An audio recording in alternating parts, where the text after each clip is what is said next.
Welcome to Out of the Stacks. We're just two friends who love books and love talking about them even more. Each month, we'll have a theme that we talk about with books and pop culture. Then we'll rant about the world and, of course, we'll get sidetracked and go on tangents about anything. But we promise you a good time and laughter.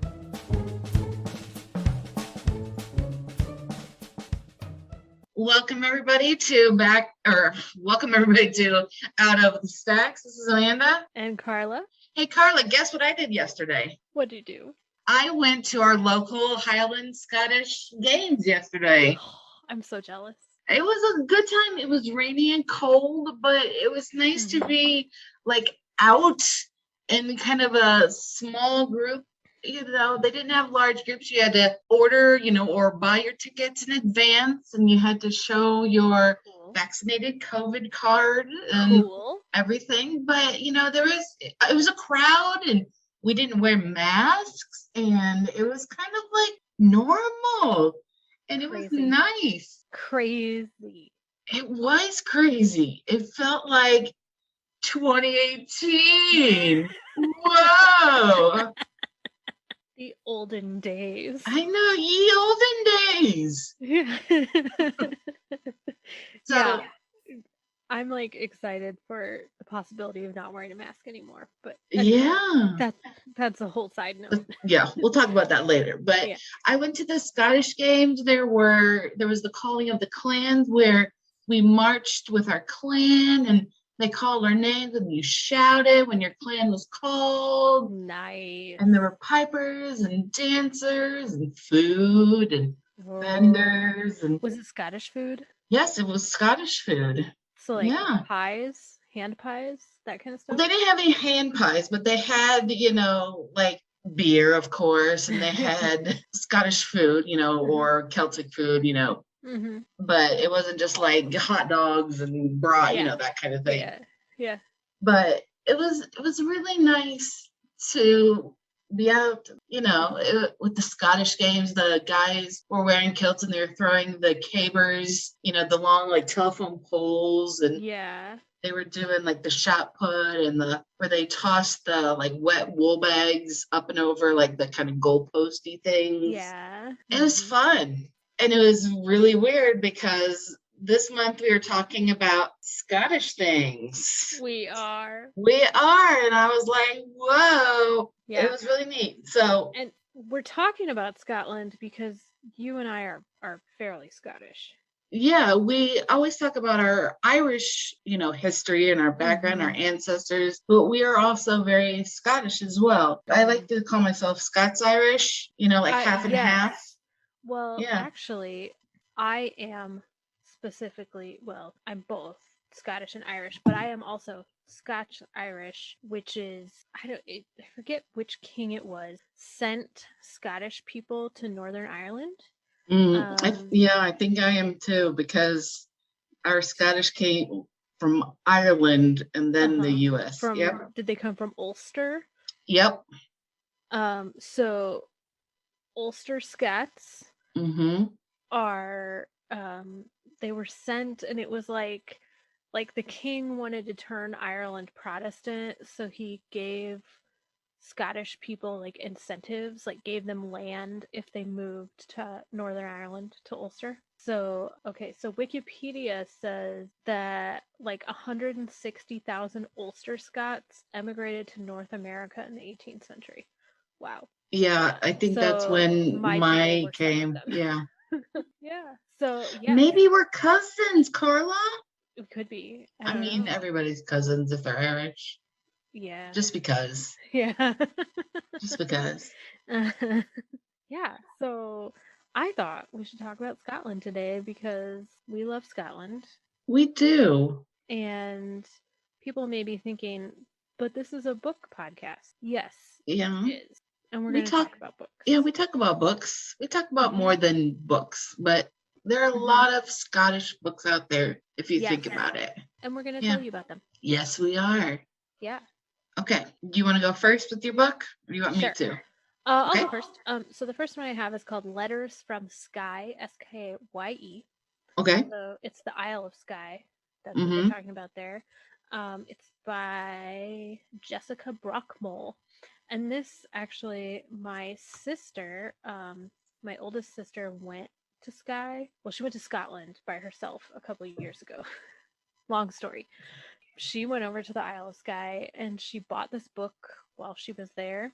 So it's like not the greatest piece of literature, but it's a sweeping story told in letters spanning 2 continents and 2 world wars. So it's March 1912. There's a 24-year-old woman who's a published poet, but she's never left the Isle of Skye. She gets a fan letter from a man in America, and they start sending letters back and forth, and they fall in love through their letters, and then he volunteers as an ambulance driver in Europe, and she like is waiting on Skye for him to show up. And then it also takes place in 1940, where this woman's daughter is in love with a pilot in the Royal Air Force. So it's like, how are these connected? Like, what's the story between 1912 and 1940? So it's interesting. Like, the Isle of Skye, pretty interesting place, I think. Pretty remote. I don't know how far it is from the mainland. There's probably a bridge, but like you're taking a ferry to get there probably. And it's like a farming place, I think. There's a lot of farming that happens there. So yeah, Letters from Skye, Jessica Brockmull. Okay. I think I already had that on my to read list, because when I was going through the whole book list of books that took place in Scotland, I saw that, and I think I bookmarked that as, oh, it could be a to read list or to read book. It also like satisfies my need for World War II. Yeah. Another thing we eerily have in common. So yeah, there's just so much good stuff. I know, there's so much good stuff. Okay. What do you got? My first book is called Sugi Bane by Douglas Stewart. This won the 2020 Booker Prize, and I just finished it last month. Sugi Bane is the unforgettable story of young Hugh Sugi Bane. He's a sweet and lonely boy who spends his childhood in the outskirts of a mining neighborhood of Glasgow in 1980. Scotland at this time has been hit hard by unemployment and rising poverty. It's all that Margaret Thatcher hard politics that has closed, and the mines are closing. There's the rising drug problems, rising alcohol, low unemployment. So Glasgow is just a terrible place to live. Anyway, so Shugi's father has abandoned the family. His mother is a terrible alcoholic who doesn't work and spends 90% of her time life drunk and planning how to get more money to get to her next bottle of lager. And so Shugi's older sister has married and moved to South Africa with her husband. His older brother has done his best to help their mother, but he's apprenticed himself out to the mines. And so he's kind of doing his own thing, and he's moved. And so Shugi is kind of all alone with his mom and just trying to do his best. He's a boy out of his time. He's neat. And he doesn't like girls. That's all I'll say. And so he's trying to figure out, why is he not like other boys? Why are the boys and people always mean to him? You know, so he's kind of a lost boy in time and place in this hard world of 1980 Scotland. And so the story is just really, really sad and raw, and he just puts his head down and tries to get through life.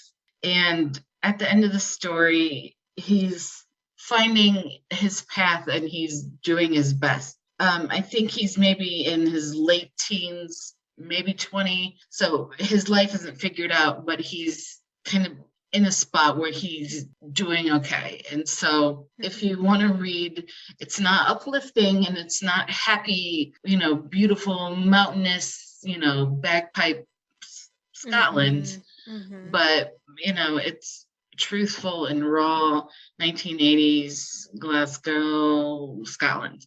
But it is a really good story, and Shugi is a really funny kid, who doesn't understand what's going on, but he understands he understands people and that things aren't right with the way he views things. So that's Sugi Bane by Douglas Stewart. Cool. And yeah, it won the Booker Prize for 2020. Yeah. All right. Okay, my next one is Eleanor Oliphant is Completely Fine by Gail Honeyman. This has been kind of trendy and popular. I think it's a Reese Witherspoon book club pick. So it's Eleanor lives in, I can't remember what city she lives in Scotland. Okay.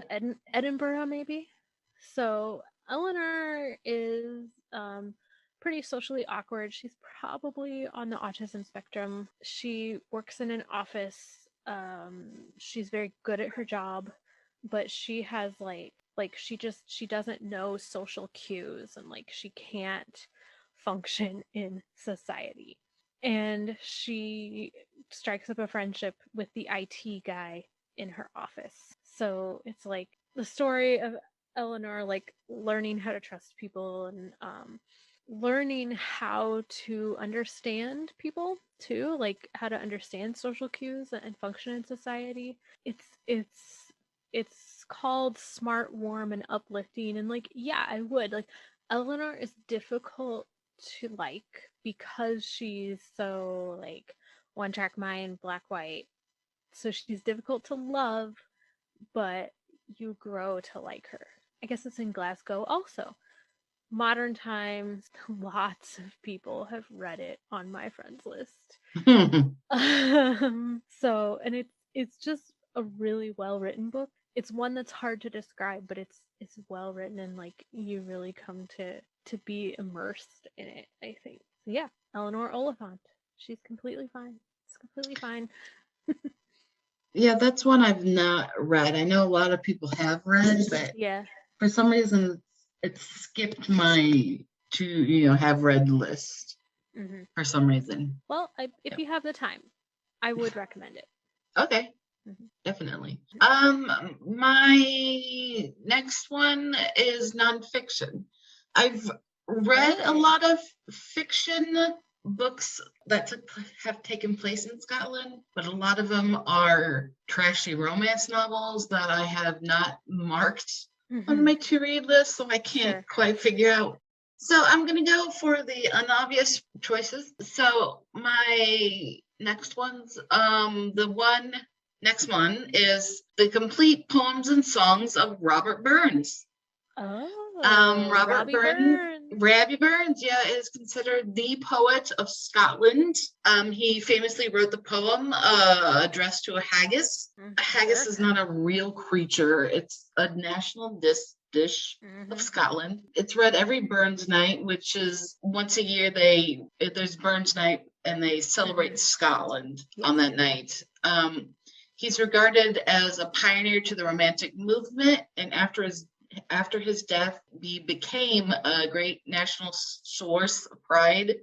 And he's kind of also considered a founder of both liberalism and socialism, and he's kind of a cultural icon in Scotland and kind of Scottish people around the world. Everybody knows Robbie Burns, and so he could easily write about everything Scottish and Scottish history and nationalism, politics, and he hated like snobbery and elitism, and he could write, scandalous things and tongue-in-cheek about, your next door neighbor having an affair with the maid, and he was just a funny and remarkable guy that people in Scotland just really love Robert Burns. And so it was a joy to read all these poems and songs. He wrote a lot of songs as well of Robert Burns. And so it was a fun book to read if you like poems, and it's, not difficult to read his poems. It's not a hardship, so. I feel like a bad Scot because I have not read Robert Burns. Well, I have done a lot of online courses voluntarily over my lifetime, free ones on a website, and one was a class on Robert Burns. And so that was, reading a lot of his poems. And so I got his book from our library and I read all his poems. And cool. Yeah, it was easy and fun. So yes. Very nice. Okay. My next book is called Conviction. It's by Denise Mina. Denise Mina is a Scottish author. She was born in Glasgow. Conviction it was published in 2019, so it's fairly recent. She's a crime writer. So in this, there's a woman named Anna, or is that her name? Or is it? Yeah. She wakes up one morning and her husband says that he's leaving her for her best friend and he's taking their 2 daughters with him. So she sits down and starts drinking, and to distract herself starts listening to a true crime podcast. Ooh. And then she recognizes the name of one of the victims in this podcast and becomes convinced that she knows what happened. So she starts investigating the case. Her best friend's husband, who has also been left, shows up on her doorstep. He's a wreck. He's a famous musician, but he has an eating disorder. He's anorexic, and he wants to know why his wife has left him. And so he shows up on her doorstep. And she's like, I don't have time for this. I need to leave to investigate this. And so he just gets in the car with her. So it's this weird, you have this man who's a complete basket case falling apart, going along on this caper with her. And he doesn't know what's going on, but he quickly becomes immersed in the mystery of it all. Also, and it's kind of dark, but it's one of those books that just kind of it's a little slow at the beginning, but once it gets going, boom, off to the races. Really well written. My sister has read other stuff by Denise Mina and says that they're good. So I feel like Scottish crime stories are pretty good. I would agree. Mm-hmm. I just think, maybe UK, British crime, I really enjoy in general. I haven't read anything by Val McDermid, but I want to. She's another Scottish crime and author. Ian Rankin as well is also a very popular Scottish crime writer. I really need to up my game in reading Scottish crime. Same. But also it makes you think that there's a lot of crime in Scotland, and I don't think that's well, I mean, maybe, but also we live in America, so I don't think we can shift blame because right, we live in America. Yes, exactly. So I'll have to look for that one. Yeah, that sounds really good. I listened to it on audio and it was good. Okay. Good Scottish accent, yeah. Oh, I love a good Scottish accent. Mm-hmm. I do. Unspoken pause right there. Annoying laughter. Okay. My next book is also a nonfiction. It's Flora Macdonald, The Most Loyal Rebel.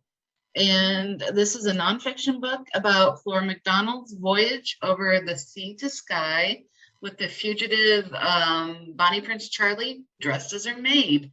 It was after the big defeat in Culloden, after the last Jacobite rebellion in 1745. Prince Charlie was running from the British after that defeat, and so they ran to her farmhouse or whatever, and she dressed him up as her maid. And with her husband, they took him over the sea to sky, as the phrase goes. And so they evaded capture by the British. The world admired her so much. And then when she returned to Skye, she and her new husband were met with envy but also a financial disaster. They emigrated to Carolina, but she barely settled there when the American Revolutionary War started. And so then again, they got caught up in that again. And so Ellen was taken prisoner, and then Flora had to defend herself against the whole Revolutionary War kind of things, because at that time, you could get amnesty. The Scottish Jacobites could get amnesty if they swore an oath of fealty to the British crown, and they can go over to America. But in America, then you couldn't join the rebels because then you broke your oath, and then you could be arrested and hung and all this kind of thing. And so it was a really big mess for the newly emigrated Scottish people to America. And so it was a big mess. Anyway, it's a really good story about a very lesser known heroine of the Scottish people, but Flora Macdonald, one of my ancestors of the Clan Donald, she saved Bonnie Prince Charlie, which was also a very big thing for the Jacobites. So Flora Macdonald, the very most loyal rebel. I also didn't write down an author for that, but whatever. I have it. It's Hugh Douglas. Hugh Douglas. Mm-hmm. Yep. Mm-hmm. Yeah, so side note, my ancestors from Ulster, Ireland came to the U.S., well, not the U.S., came to North Carolina in 1754. Oh, see? That's just one branch of, that's my direct, that's the Wilkinson line. Mm-hmm. So we might be cousins. Maybe you're a cousin to the Flora Macdonald. I don't have any Mcdonalds. Oh, okay. Well, my Mcdonald's went to Canada and then down to mine went to Ohio. The Carolinas. Okay. Mm-hmm. Yeah. Nope. Okay. I have one more book. Okay. And I haven't actually read it yet. So the other day I was on the Twitter. Yes. And like once you get to the end of the people you follow, it gives you like recommended posts, and one of them I think was probably the publisher. I don't know. It's a book called The Bookshop of Second Chances by Jackie Fraser. Okay. And I was like, well, that looks cute. It has a cute cover, like there's a little Scottish flag on the cover. Yeah. So I looked it up and it sounds really good. It's a desperate woman. A woman desperate to turn a new page heads to the Scottish coast and finds herself locked in a battle of wills with an infuriatingly handsome bookseller in this utterly heartwarming debut, perfect for readers of Evie Drake Starts Over. Oh, see, I want that to be my second life. Yeah. Can I do that? Yeah. Flee to Scotland and fall in love with a bookseller. Yes. Yeah. And a handsome Scottish one. Hello. Yeah. So it's like this woman, her husband of 20 years left her for one of her friends on Valentine's Day, and she's let go from her job. Oh. So she learns that a distant great uncle in Scotland has passed away, leaving her his home and a hefty antique book collection. So she leaves her home in Sussex to go and check this out. And romance ensues, I assume. Hey, Doesn't that would it be sound awesome. like the perfect book? It sounds like the perfect book. Yeah. Yeah. Dang. Yeah. So that was the last book I had, other than I was going to mention the Harry Potter series because I was going to do that too. Okay, yeah, because she wrote them in Scotland, but also they take place in Scotland. Yeah, Hogwarts is in Scotland. Yeah. When I was going through the list, I was like, okay. And I was like, Harry Potter does take place in Scotland. I never thought of that. Mm-hmm. Mm-hmm. So, yeah. Okay. Do your first. No, that's it. Okay. What do you want to move on to next? Movies? Television? Music? Movies? Okay, so my first movie is the Disney classic Brave, because it takes place in Scotland. But also, I don't know, I've kind of adopted it as my favorite Disney movie. It's very different from your standard princess needs a prince to come in and rescue her. Like, the whole point of Brave is like, she's gonna rescue herself. Like the whole scene near the beginning where they have the men come and they're competing, and it's basically like Highland Games. And she's like, I'll be competing for my own hand. I love the colors of that movie. I love Merida. Like, she's awesome.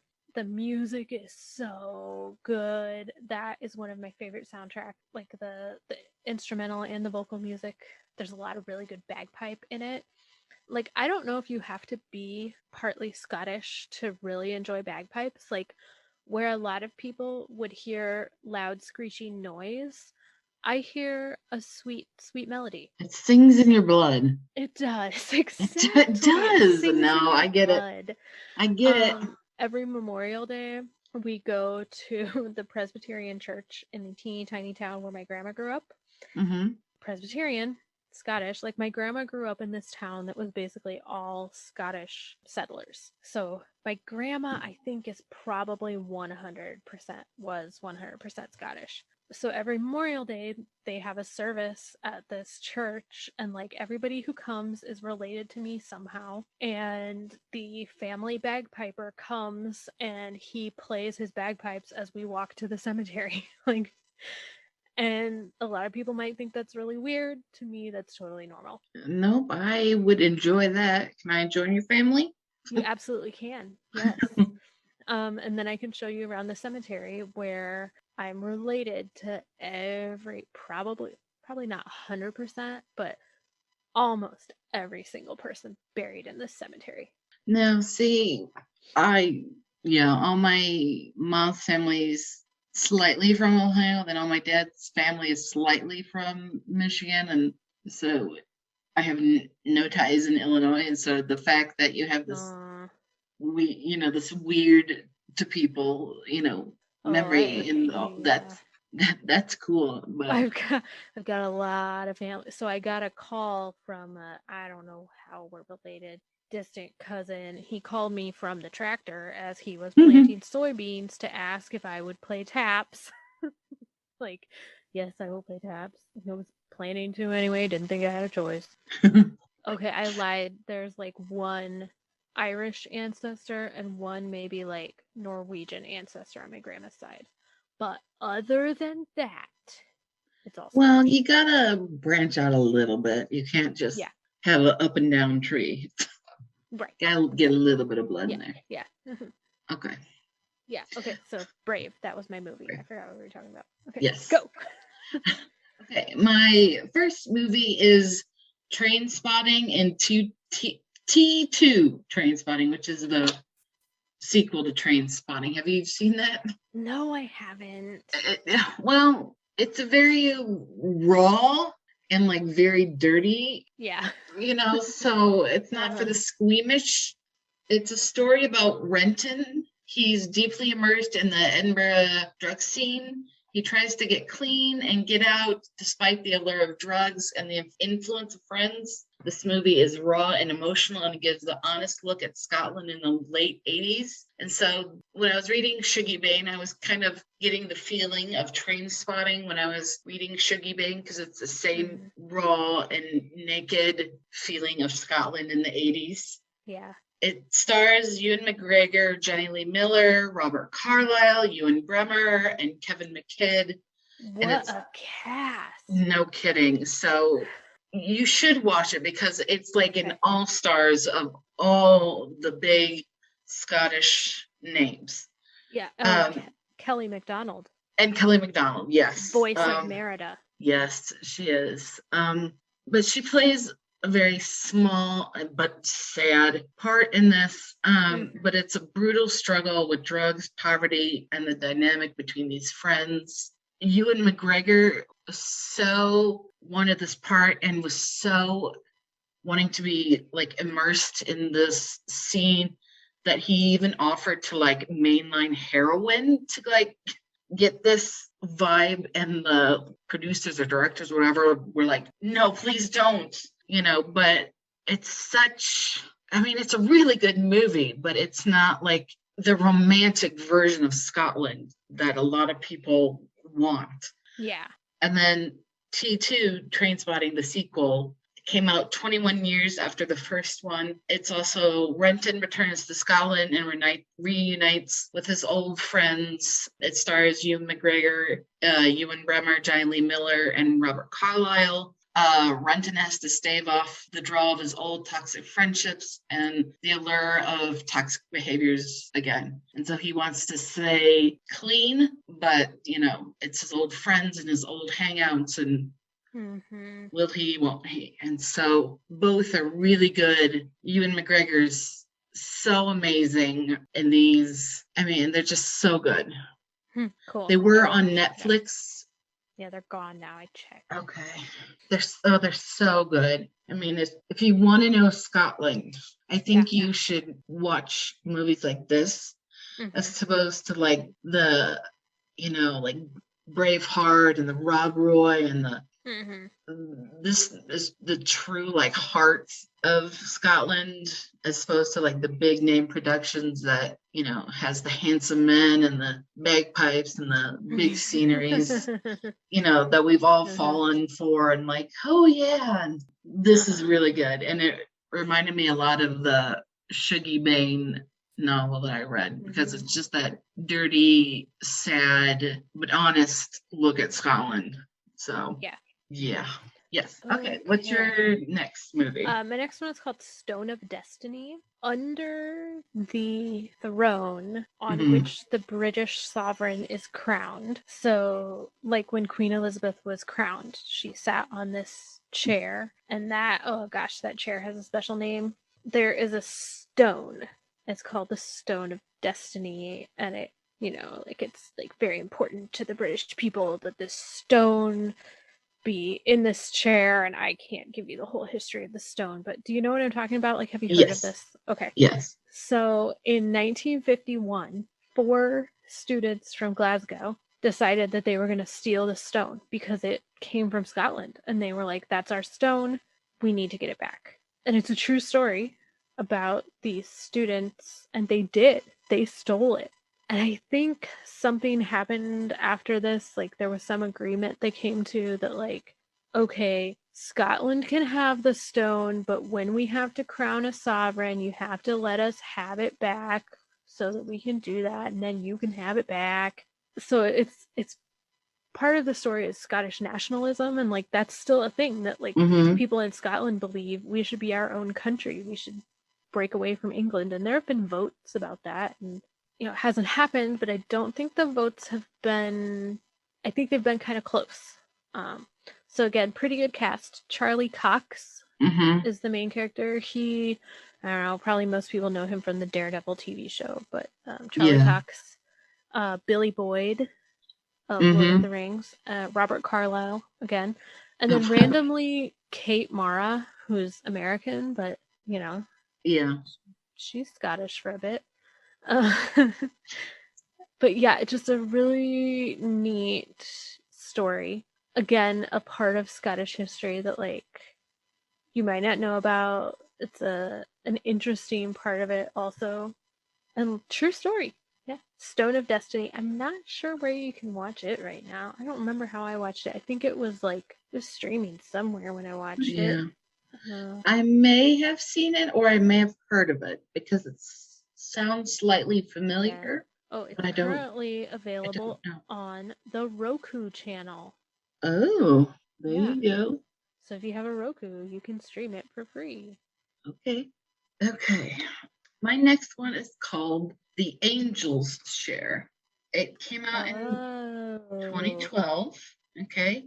Narrowly avoiding jail, new dad Robbie vows to turn over a new leaf. Visiting a whiskey distillery inspires him and his mates to seek a way out of their hopeless lives. The title refers to an expression that describes a portion of the whiskey's volume that is lost to evaporation during the aging process. So the group plans a heist of a small amount of whiskey that the difference could be attributed to an angel's share. So they plan to steal a little bit of whiskey, sell this very expensive whiskey, and then they'll make that money and then they'll go straight.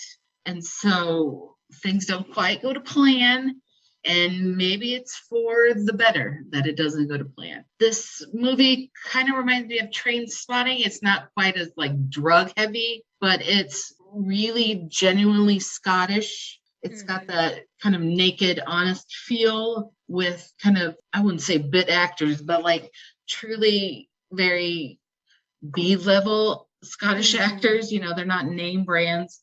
It's Scottish actors in the Scottish stories in Scottish places kind of thing.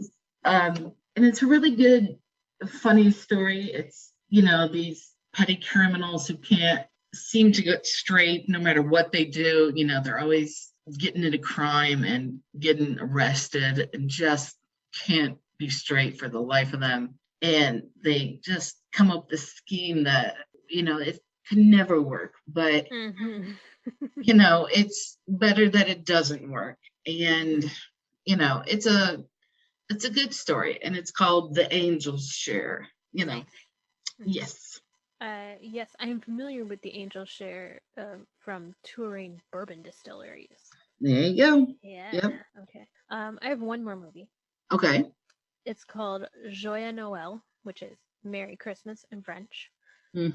Also based on a true story that in December of 1914, soldiers on the Western Front in France, so the French, the Germans, and the Scottish, called a truce for Christmas and like celebrated Christmas together. So there are these three sides, and there are like pretty well-known people in it. Diane Kruger is in it. Daniel Bruhl plays. Oh, I love him. Yeah, he's the leader of the German side. And let me find. Gosh, I have to go through all of the French names to find the Scots. Because gosh, I'm blanking on this guy's name, but it's like well-known Scottish guys. Oh, one of them is Stephen Robertson, who I've seen in some other stuff. Like you'd recognize him. And then there's Gary Lewis, who you recognize him if you saw him. He's from Glasgow. Yeah. He was in Billy Elliot, Gangs of New York. Yep. Scottish guy. He is the priest in the Scottish group. But it's very interesting. It's very true to the times. It's obviously based on a true story. So the Scottish army, the Scottish soldiers, are wearing kilts. Like, it's winter, it's December. They're wearing kilts. They've got the little tams on their head. Several of them have bagpipes. They have thick accents. Like, they've all come. This Scottish unit has all come from the same little town in Scotland, and the priest was their priest in their town. Like, it's interesting, and it's stories from all three sides, like interesting stories of all three sides, about how they, like, for I don't know how many days, like 3 days or something, they called a truce. They were just like, hey, we all want to celebrate Christmas, so let's just call a truce because no one is out here to tell us we can't. And so they like played soccer and got to know each other and shared like drinks and food and stuff with each other, and they put out Christmas trees and had a good time. And then when it was all over, they had to go back into their trenches and fight each other again. So it's a really good movie. I like to watch it every Christmas. It's from 2005. Joyeux Noël. Huh, I don't know if I've ever heard of that one. You should watch it. You should really watch it. I should. Okay, I have one more movie. It's called Outlaw King. It's by Netflix. Oh, I've been meaning to watch that. Oh, okay. It's after being declared outlaw by the occupying English Empire, Robert the Bruce raises an army of Scottish fighters in a rebellion. The king has to then use daring and dangerous tactics to outsmart and win against the bigger and better British army. It was weird to have Chris Pine as the Scottish king. I mean, it was really weird. But he didn't do too bad of a job. It was fine. But the movie as a whole, if you don't count Chris Pine, the movie as a whole was a really good movie. It didn't veer too far from history. You know, it was a really good one to watch. It was kind of true to the story, I guess, and true to history. It was a good action, a good history movie, you know. And it was good. And it was Netflix.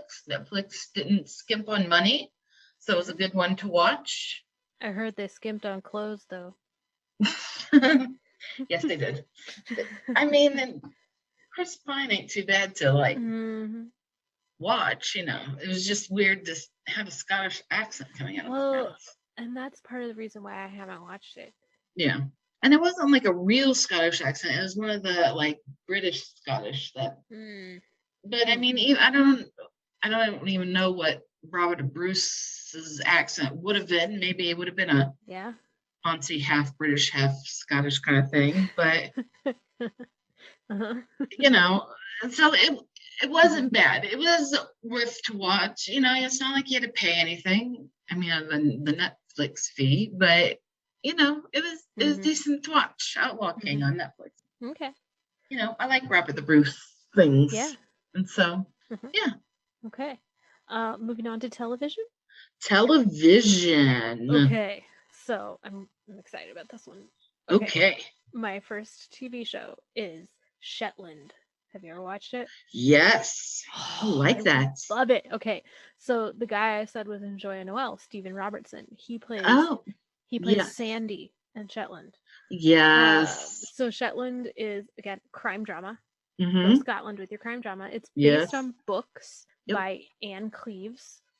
Which are not easy to find around here, by the way. I want to read the books, but like not easy to find. So the main character is D.I. Jimmy Perez, and there's some reason why he has like a Spanish sounding name when he is very Scottish. Yeah. Like it's explained. And so it's Jimmy Perez and his two fellow detectives, D.S. Allison Tosh McIntosh and D.C. Sandy Wilson. So Jimmy, Tosh, and Sandy are like the three main police on the island of Shetland. And Shetland is like northeast of Scotland quite a ways. I can't remember how many miles it is. It's like really far from Scotland. I think it's actually closer to Norway. I think so. It's pretty far out there. But it's very Scottish. And actually Stephen Robertson is from Shetland. Okay. So, you know, very true to, and they do film on Shetland as well. Yes, I think so. So my only problem with the island of Shetland is that there seems to be a lot of really violent crime that happens there, judging by this TV show. Because they're always solving like these terrible murders, and poor Tosh, something happens to her. Oh my gosh. There have been, I think they have like 7 seasons. So we watched it. I've only seen the first 3. Oh gosh, keep going. Where do you watch it at? Good. So what we do is, well, at this point, my oldest sister has just bought them all on Amazon. Oh, okay. But you can get BritBox. So what we do is we like get BritBox for a month after they've all been released, and then you can just watch them all at once. Or like do a free trial or whatever. I think at some point they were just available on Amazon to watch, but they're not right now. It's really just BritBox. Okay. But if you have BritBox, you can watch a lot of really cool stuff. It's so good. It just, the acting is really good, the story is really good. Like, it just makes me want to go to Shetland. Except again, I'm afraid of being murdered. Douglas Henshaw is really good to follow on Twitter. Oh, really? It's very well. I mean, it depends on what you want to see on Twitter. He's very politically minded in my direction, both for American politics and Scottish politics, and just world politics of being very liberal. Okay. So, I mean, he wants people to be very welcome in the world and to have things. So that's kind of how it is. Anyway, but, you know, he's very active on Twitter. But yeah, I really like that show. I watched it when I was in Iceland, and Iceland got kind of a weird combo of like UK Netflix things, and so I watched it on Netflix, like the first 3 or 4 maybe seasons of it on Netflix. And I had to move back home. Anyway, so, but yes, Shetland is a good show. Again, that British crime drama they have really good crime dramas. Britland. Ooh, British. England. Yeah. Okay. My first show is Monarch of the Glen. This is an oddball. Okay. I appreciate that. Archie Mcdonald, he's a young restaurateur. He's been called back to his childhood glen of Glen Bogle where he's told he's the new Laird of Glenbogle. Awesome. It is awesome. It's really cheesy, but it has got to die for scenery. I mean, like, the manor sits on this loch and there's mountains, and like, I would just want to sit at the edge of the loch and die there. Anyway, the manor, it's just there. The family is silly and they're goofy. Archie has to do his best to try and save the family and the manor, and like their finances are a mess. And Julian Fellows of Downton Abbey fame is a cast member. He didn't have a hand in writing. He's just an actor. We found it on Netflix years ago. It's not there, but you can watch it on IMDb TV for free.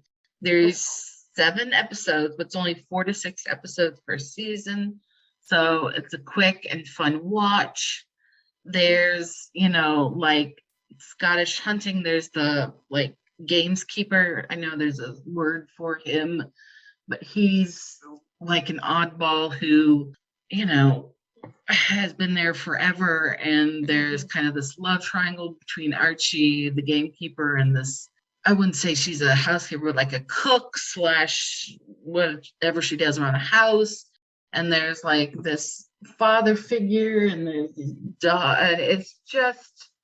It's a weird, goofy show, and it's cheesy as hell, but it's funny, and it's called Monarch of the Glen, and it's on IMDb TV. So I was like, I need to figure out where to watch this, and so yes.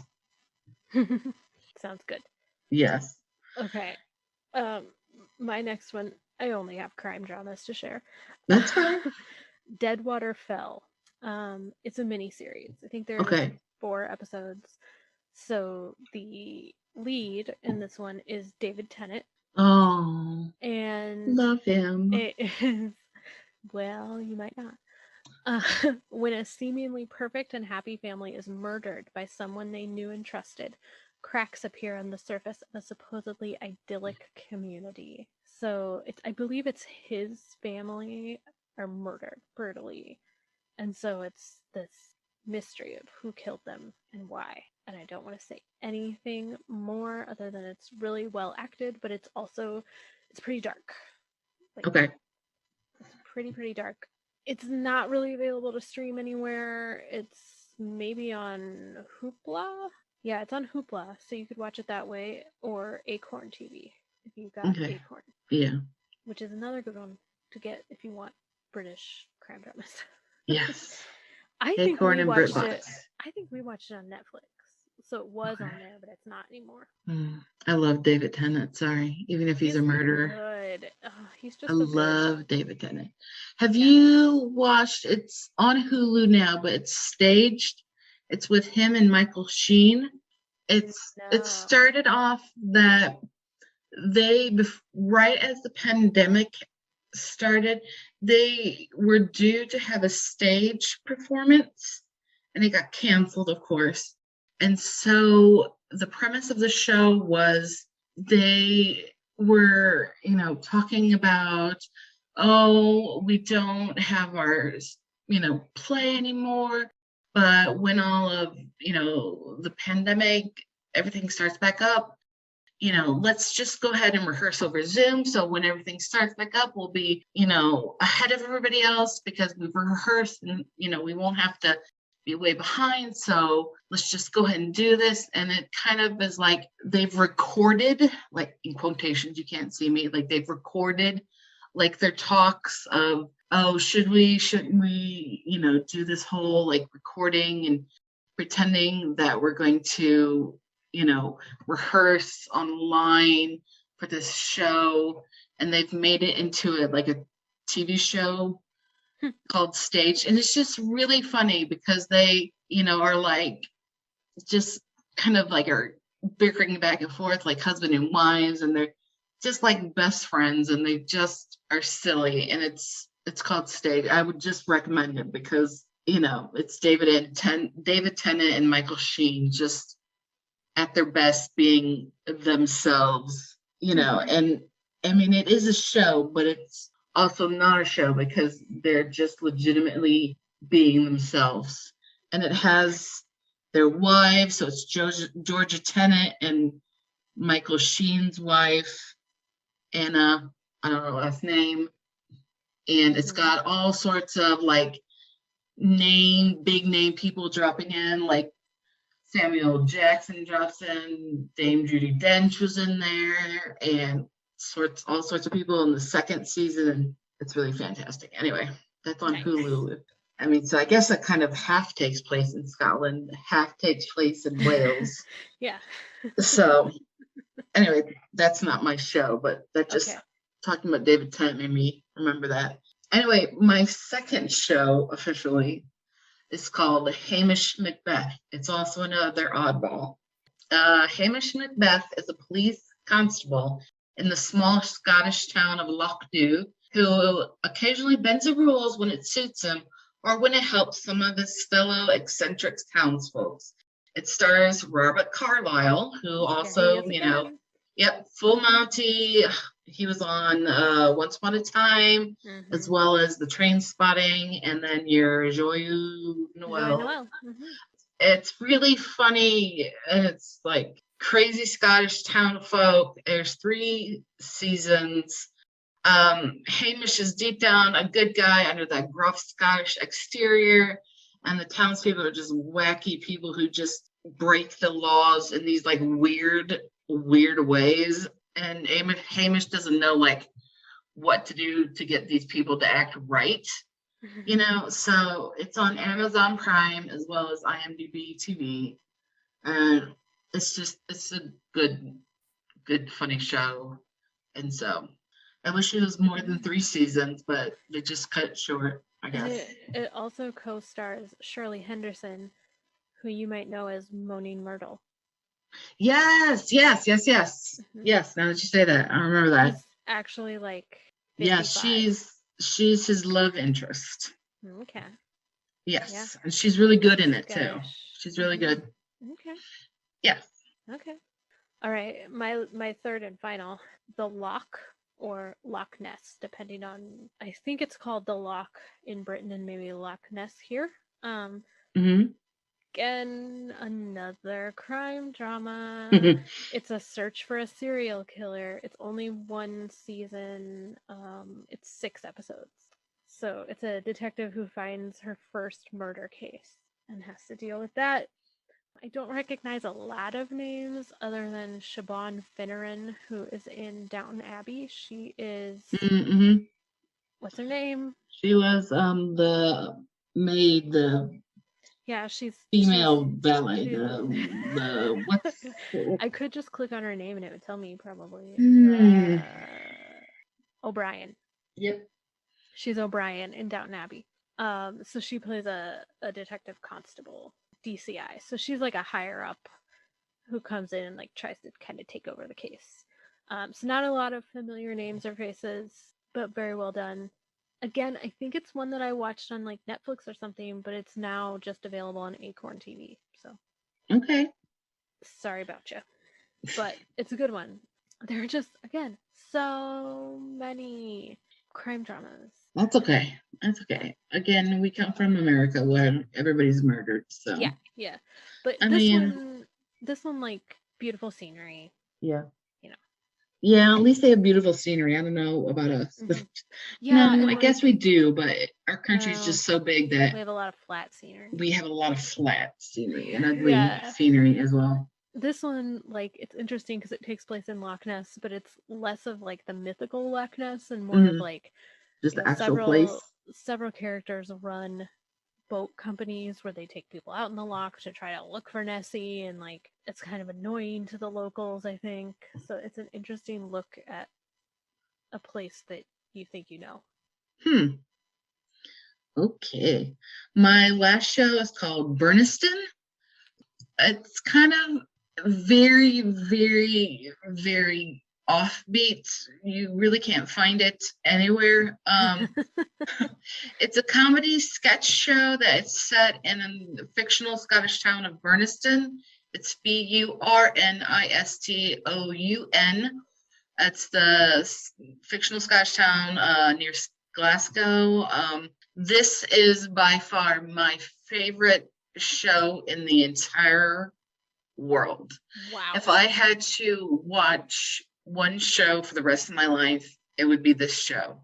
Wow. It got me through like the hardest time when I had my cancer, and I was up for nights, for like literally nights on end in pain. I would just lay on my couch and just watch this show repeatedly. It's only 3 seasons, and they're like half hour long, so it's like 24 minutes kind of thing. So I would just watch these forever.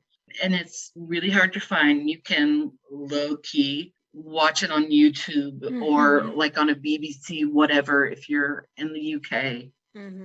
Like I said, it's like sketch shows. It revolves around maybe 6 or 10 key Scottish actors. They're all, except for one, I don't want to name him, Ms. Lowe. His name is Richard Rankin of the Outlander fame. They all sketch, so they all jumble up with actors. So they just the funniest little sketch. It would be kind of like SNL sketches, but they're Scottish, and so you don't understand these unless you're Scottish or you read or watch a lot of Scottish or British television, and so you learn the lingo and figure out why it's funny. Yeah, and so they're just pure sunshine and happiness. If sunshine and happiness is swearing in Scottish patter, so it's just, I mean, it's just the funniest thing to me. If you can put on captions, because you're not going to understand half of this if you don't have an ear able to tune to Scottish accents. Yeah. Even if you can understand the accents, you're not going to know the slang kind of thing. But Burniston is just, it's just an amazing show. I could just watch it, and it's forever going to be my favorite thing in the world. So, yes. Okay. And for those of you listeners, we have another new segment. We're not going to do this forever, or often, unless we want to. But we're going to have another category. Carla has music she wants to tell you about. And I have somebody on Twitter I want to tell you about. So Carla, tell us your music. Okay, so I have 2 groups that I was going to talk about quickly. The first one is Emily Sandé. Have you ever heard of her? She is fabulous. Okay. So probably her most well-known songs are Next to Me, Beneath Your Beautiful.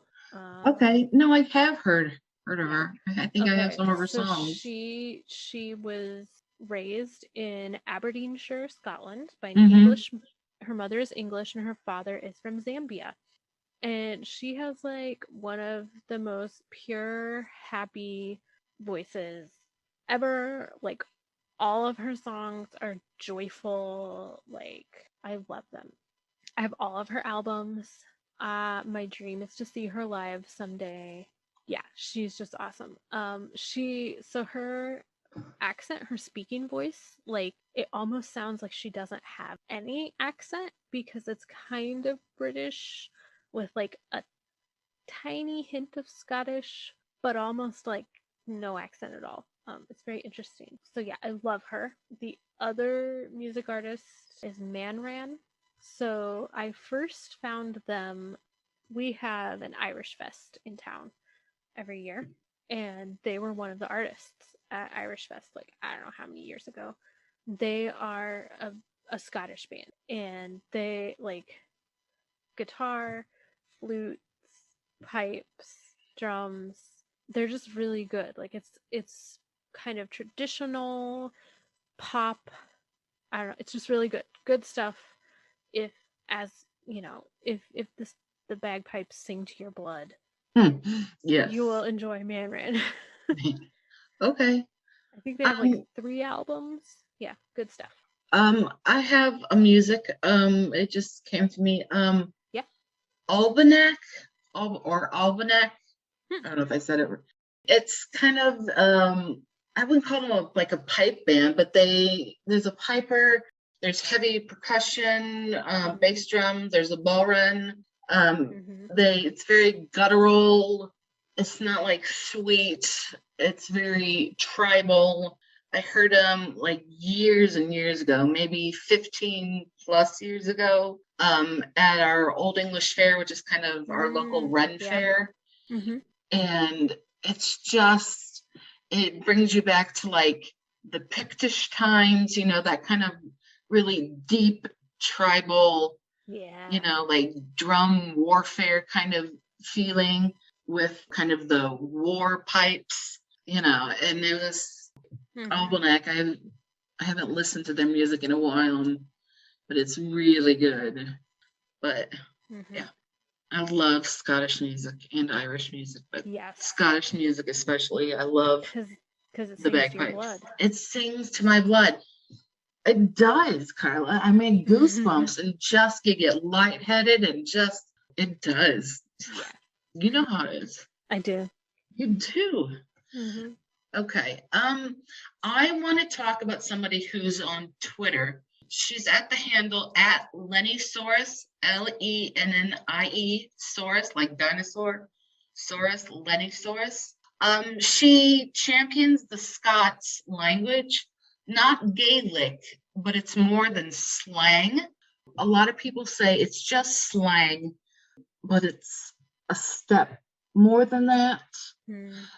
Like jargon? It is kind of like jargon.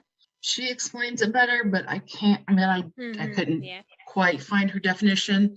You know, she has, you know, like a Scots word of the day. She defines it and uses it as a sentence. Let me play her, because she does it like a video. Okay, she'll define it. Alright lads, Scots word of the day today is duck. This is a verb which means to duck, dip or dive, usually in water, and an example sentence is, didn't you be skiddling about in that water? Are we ducking you out? A wee bit slower. Didn't you be skiddling about in that water? Are we duck and you out? And so she does this, and then she'll read poems, and she's just a really cool person if you want to know the Scots language, not Gaelic, but the Scots language. She has a YouTube channel as well under Miss Penny, like P-U, Penny. She is also a great supporter of mental health issues, making sure people are respectful of one another's and getting help and getting people help for their issues. And so she's a great person to follow. I love her stuff. She's funny. She's really great. I just want the best for her. And so I really love her. She's fabulous. And I love her Scots for the day because I'm like, I say that word and I don't know where I got that word from. And I'm like, so it's working. It is.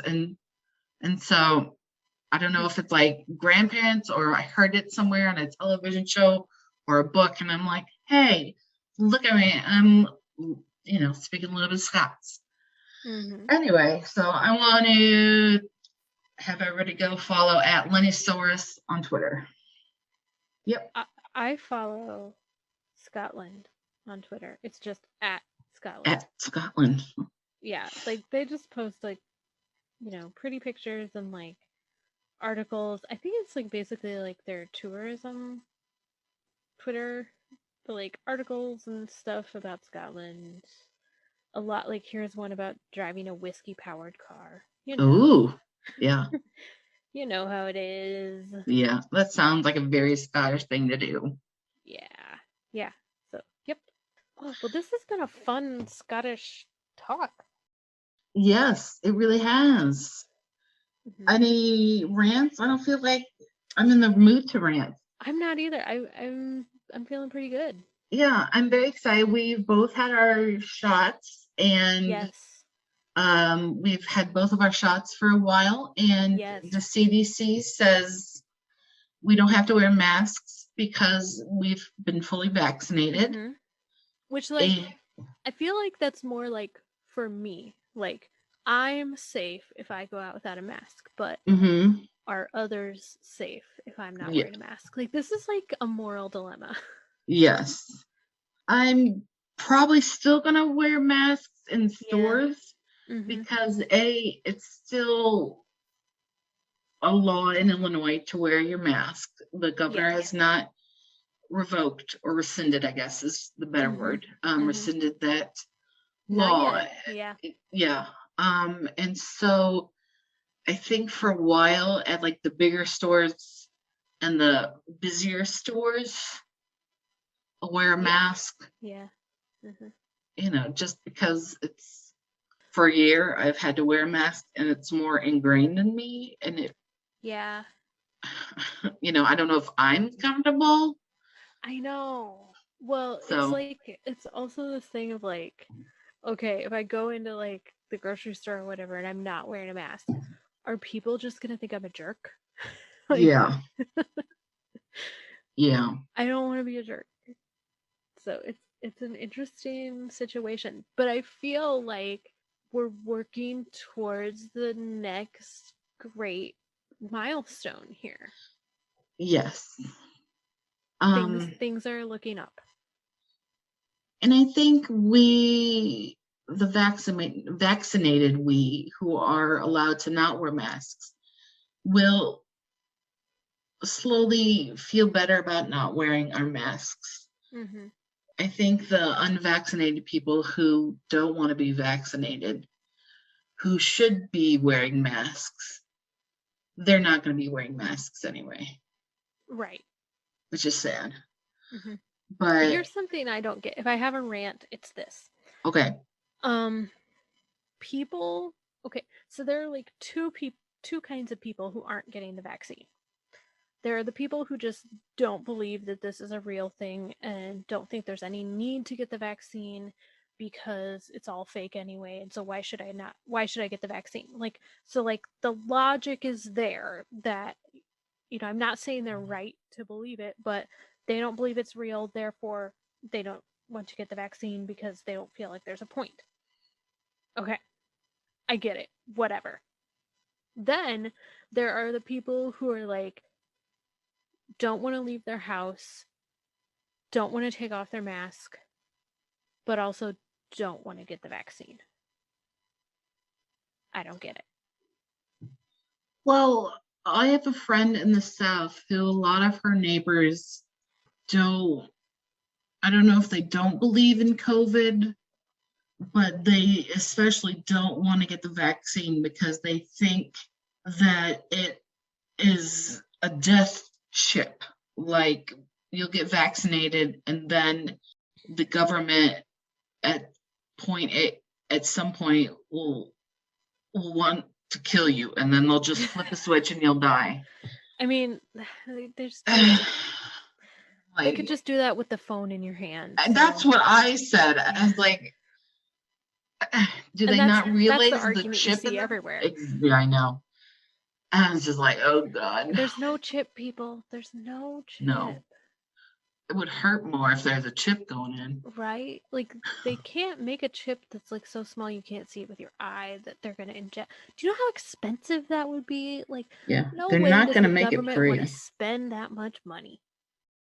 And why are they wanting to kill your inbred ass down in the South? Yeah. What are you doing that they want to kill you for? Right. Why do you think you're so important? Yeah. Why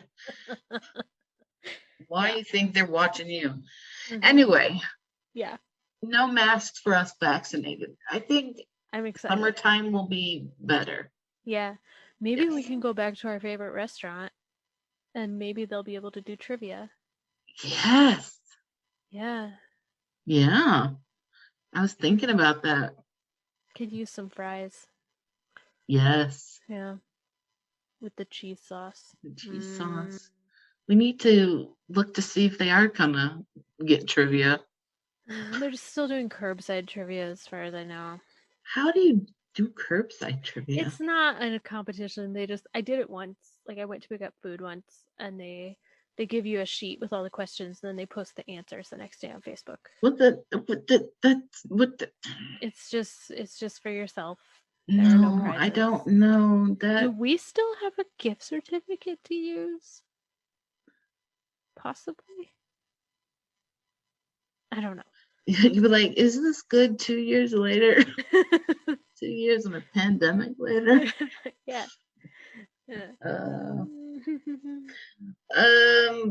I want to put a plug in for our the YA book we read last month.